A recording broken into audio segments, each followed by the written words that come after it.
Premier ministre chargé de l'économie et de l'industrie, Bouzaza Kéro, notre position n'a pas changé.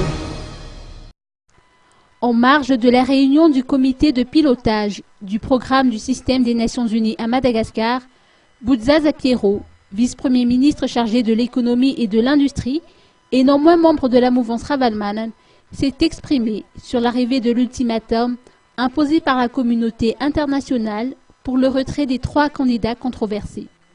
Il a laissé entendre que la position de la mouvance Ravalomanana n'a pas changé d'un iota. Il a précisé qu'il faut respecter les droits fondamentaux, laissant au peuple la liberté d'élire le candidat de leur choix. Pour ce qui est des sanctions qui vont frapper les personnes qui constituent des blocages à la sortie de crise, il se demande s'il ne vaudrait pas plutôt voir combien de personnes sont devenues multimilliardaires au cours de ces dernières années, alors que la population se paupérise.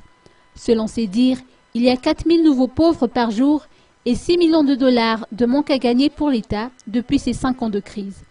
Madagascar n'est pas un pays pauvre, mais c'est la mauvaise gouvernance qui fait que le pays soit pauvre et il faut une volonté politique pour sortir le pays de cette crise.